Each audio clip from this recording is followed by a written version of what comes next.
I've dropped by to visit you again. I hope you've been well, and I hope you've been having a fantastic day. Of course, now it's time to relax. Close your eyes. Let go of all your worries and enjoy the story that I'm going to be reading to you tonight. I've already read Snow White and Rose Red, and I thought tonight I would read a Grimm's fairy tale called Little Snow White. And this story you will recognize because it's the traditional Snow White story. There are a few things that are different, but it's definitely recognizable as the version that Disney used to make their movie. It's a little bit long, so I'm hoping that you'll be so relaxed that you actually might not make it all the way through the fairy tale without falling asleep. And then you can always go back and listen to the rest of it later when you're more awake. So get prepared and comfortable for a nice long story, and I'll find it here in my book, and we'll get started. Little Snow White. Once upon a time, in the middle of winter, when the flakes of snow were falling like feathers from the sky, a queen sat at a window sewing, and the frame of the window was made of black ebony. And while she was sewing and looking out of the window at the snow, she pricked her finger with a needle, and 3 drops of blood fell upon the snow. And the red looked pretty upon the white snow, and she thought to herself, "Would that I had a child as white as snow, as red as blood, and as black as the wood of this window frame." Soon after that, she had a little daughter, who was as white as snow, and as red as blood, and her hair was as black as ebony. And she was therefore called Little Snow White. And when the child was born, the queen died. After a year had passed, the king took to himself another wife. She was a beautiful woman, but she was proud and haughty, and she could not bear that anyone else should surpass her in beauty. She had a wonderful looking glass, and when she stood in front of it and looked at herself in it and said, looking glass on the wall, who in the land is the fairest of all?" And the looking glass would answer, "Thou, O Queen, art the fairest of all." Then she was satisfied, for she knew that the looking glass spoke the truth. But Snow White was growing up, and she grew more and more beautiful. And when she was 7 years old, she was as beautiful as the day, and more beautiful than the queen herself. And once when the queen asked her looking glass on the wall, who in this land is the fairest of all? It answered, "Thou art fairer than all who are here, Lady Queen, but more beautiful still is Snow White, as I ween." Then the queen was shocked, and she turned yellow and green with envy. From that hour, whenever she looked at Snow White, her heart heaved in her breast. She hated the girl so much. And envy and pride grew higher and higher in her heart like a weed. so that she had no peace day or night. She called a huntsman and said, "Take the child away into the forest. I will no longer have her in my sight. Kill her and bring me back her lung and liver as a token." The huntsman obeyed and took her away. But when he had drawn his knife and was about to pierce Snow White's innocent heart, she began to weep, and she said, "Oh, dear huntsman, leave me my life. I will run away into the wild forest and never come home again." And as she was so beautiful, the huntsman had pity on her and said, "Run away then, you poor child. The wild beasts will soon have devoured you," thought he. And yet it seemed as if a stone had been rolled from his heart, since it was no longer needful for him to kill her. And as a young boar just then came running by, he stabbed it, and he cut out its lung and liver and took them to the queen as proof that the child was dead. The cook had to salt them, and the wicked queen ate them, and thought she had eaten the lung and liver of Snow White. But now the poor child was all alone in the great forest, and so terrified that she looked at all the leaves on the trees and did not know what to do. Then she began to run, and she ran over the sharp stones and through thorns, and the wild beasts ran past her, but they did her no harm. She ran as long as her feet would go until it was almost evening. Then she saw a little cottage and went in to rest. Everything in the cottage was small, but neater and cleaner than can be told. There was a table on which was a white cover and 7 little plates, and on each plate a little spoon. Moreover, there were 7 little knives and forks and 7 little mugs. Against the wall stood 7 little beds, side by side, and covered with snow-white counterpanes. Little Snow White was so hungry and thirsty that she ate some vegetables and bread from each plate, and drank a drop of wine out of each mug, for she did not wish to take all from one only. Then, as she was so tired, she laid herself down on one of the little beds, but none of them suited her. One was too long, another too short, but at last she found that the 7th bed was just right, and so she remained in it, said a prayer, and went to sleep. When it was quite dark, the owners of the cottage came back. They were 7 dwarfs who dug and delved in the mountains for ore. They lit their 7 candles, and as it was now light within the cottage, they saw that someone had been there, for everything was not in the same order in which they had left it. The first said, "Who has been sitting on my chair?" The second, "Who's been eating off my plate?" The third, "Who has been taking some of my bread?" The fourth, "Who has been eating my vegetables?"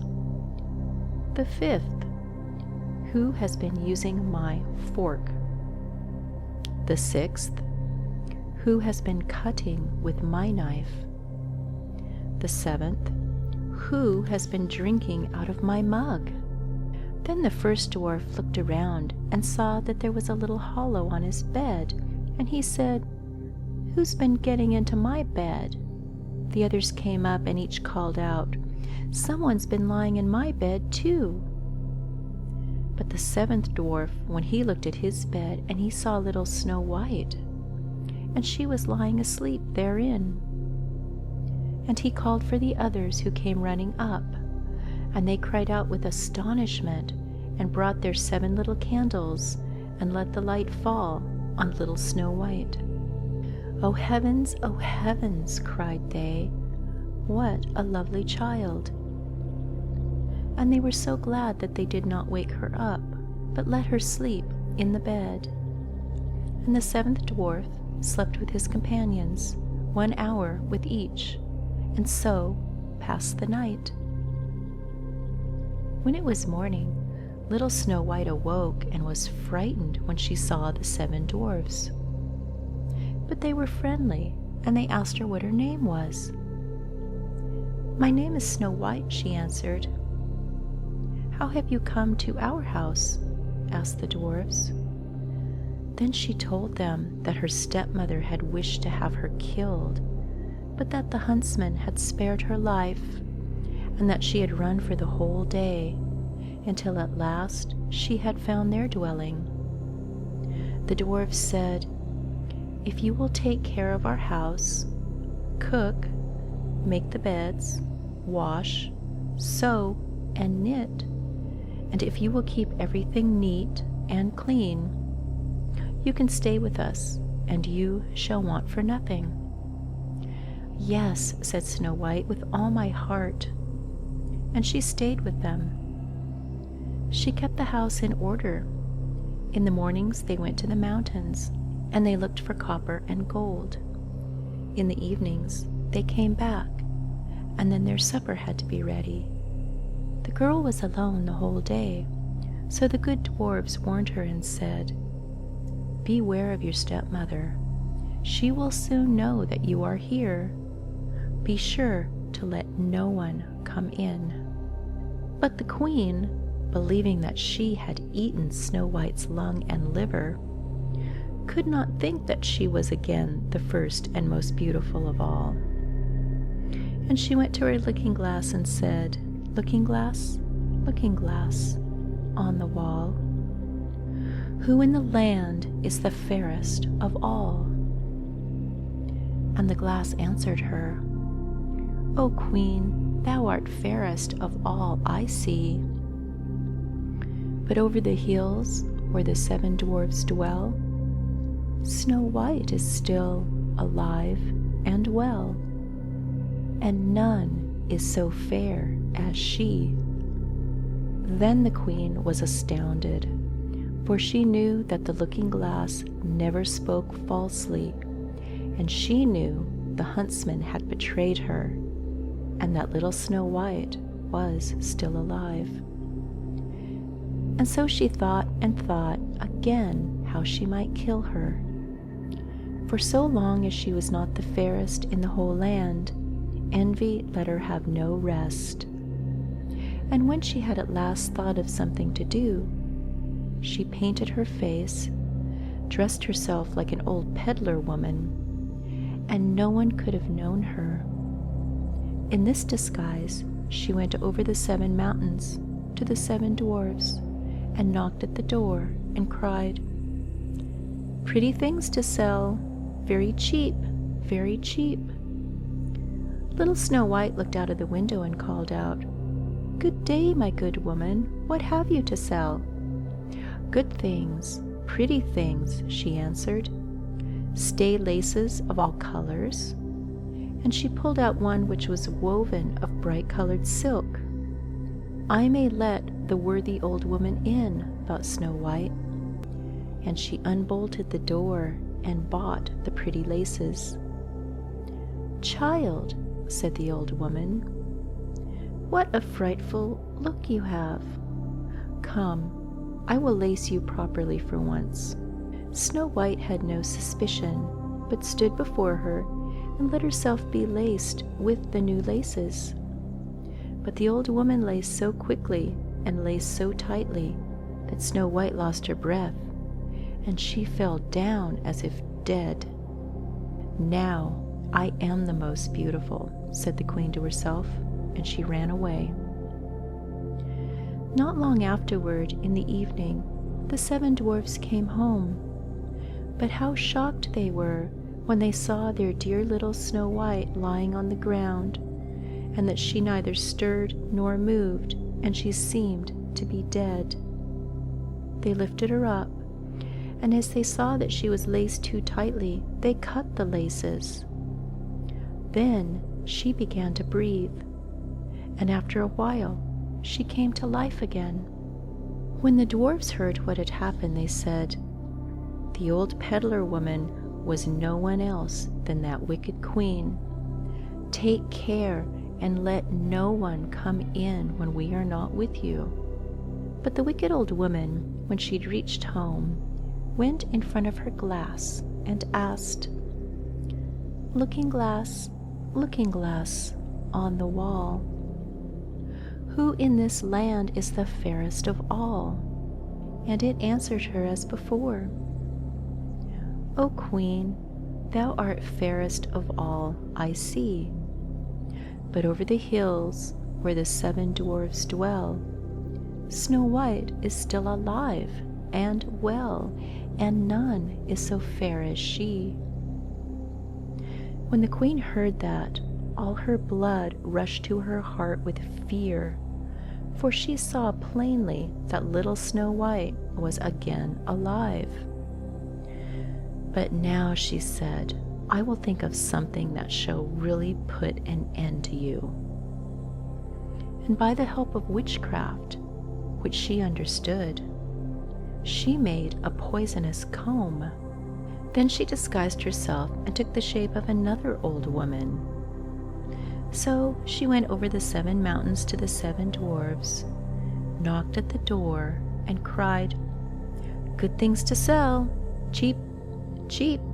Little Snow White looked out and said, "Go away, I cannot let anyone come in." "I suppose you can look," said the old woman, and she pulled the poisonous comb out and held it up. It pleased Snow White so well that she let herself be beguiled, and she opened the door. When they had made a bargain, the old woman said, "Now I will comb your hair properly for once." Poor little Snow White had no suspicion, and she let the old woman do as she pleased. But hardly had she put the comb in her hair when the poison took effect, and the little girl fell down senseless. "You paragon of beauty," said the wicked woman, "you are done for now." And she went away. But fortunately, it was almost evening, and the 7 dwarfs came home. When they saw Snow White lying as if dead upon the ground, they at once suspected the stepmother, and they looked and found the poisoned comb. Scarcely had they taken it out when Snow White came to herself, and she told them what had happened. Then they warned her once again to be upon her guard and to open the door to no one. The queen at home went in front of the glass and said, looking glass on the wall, who in this land is the fairest of all?" Then it answered as before, "O Queen, thou art fairest of all I see. But over the hills where the 7 dwarfs dwell, Snow White is still alive and well, and none is so fair as she." When the queen heard the glass speak, she trembled and shook with rage. "Snow White shall die," she cried, "even if it costs me my own life." Thereupon she went into a quiet, secret, lonely room, where no one ever came, and there she made a very poisonous apple. Outside it looked pretty, white with a red cheek, so that everyone who saw it longed for it, but whoever ate a piece of it would surely die. When the apple was ready, she painted her face and dressed herself up as a farmer's wife, and she went over the 7 mountains to the 7 dwarfs. She knocked at the door. Snow White put her head out the window and said, "I cannot let anyone in. The 7 dwarfs have forbidden me." "It is all the same to me," answered the woman. "I shall soon get rid of my apples. There, I will give you one."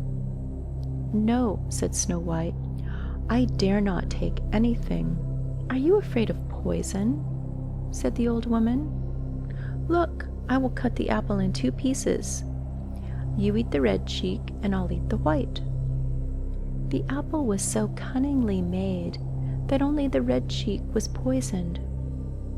Snow White longed for the fine apple, and when she saw that the woman ate part of it, she could resist no longer, and she stretched out her hand and took the poisonous half.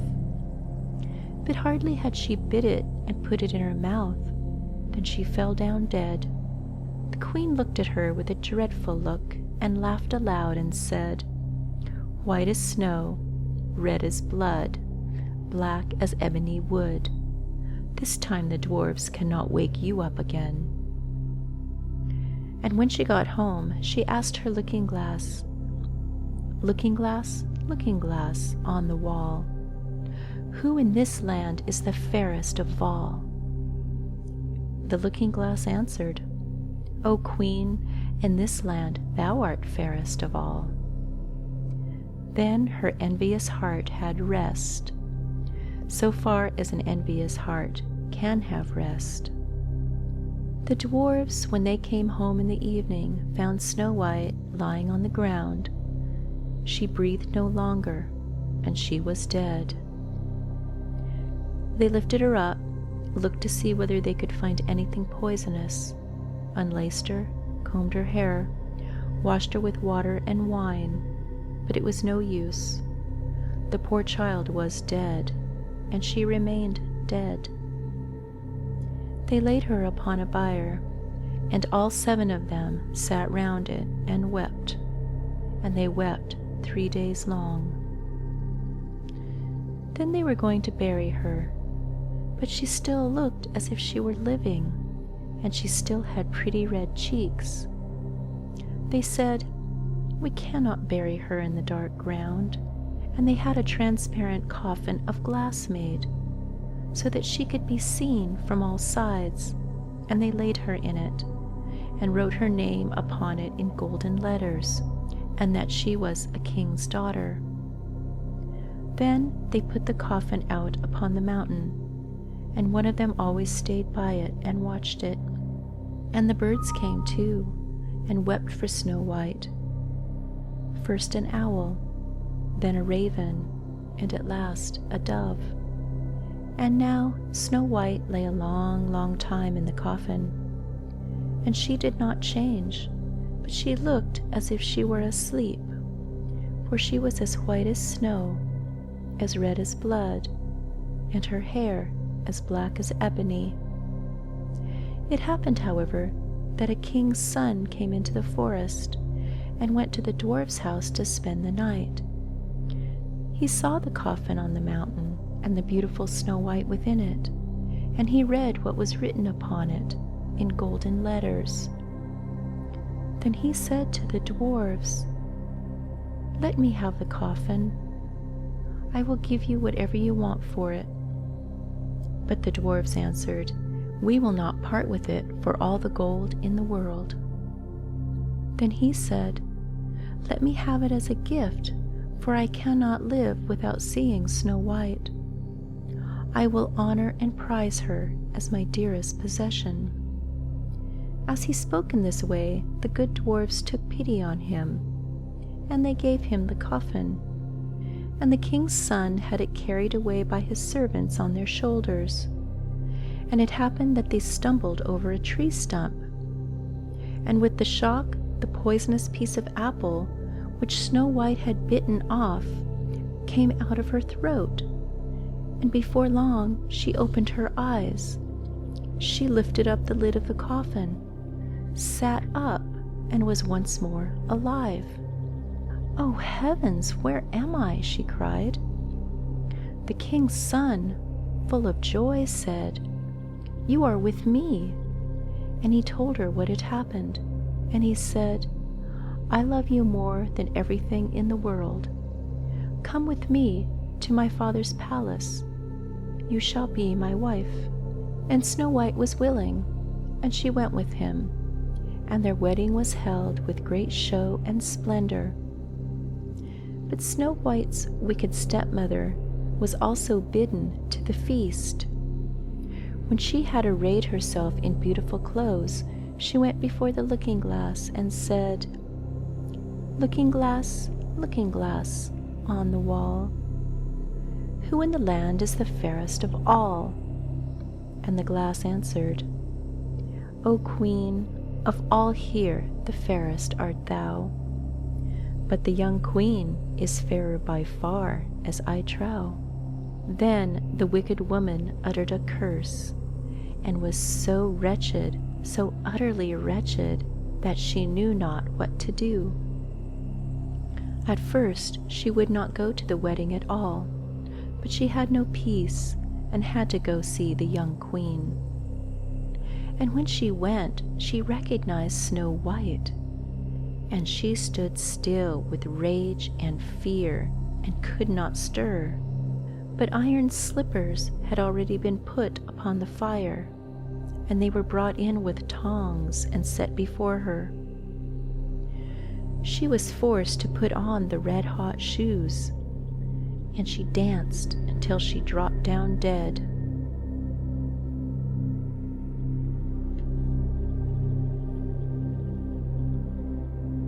That's the end of the Grimm's Brothers version of the Snow White story.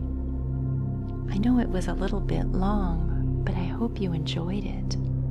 And there are some parts that are very different from the Disney movie.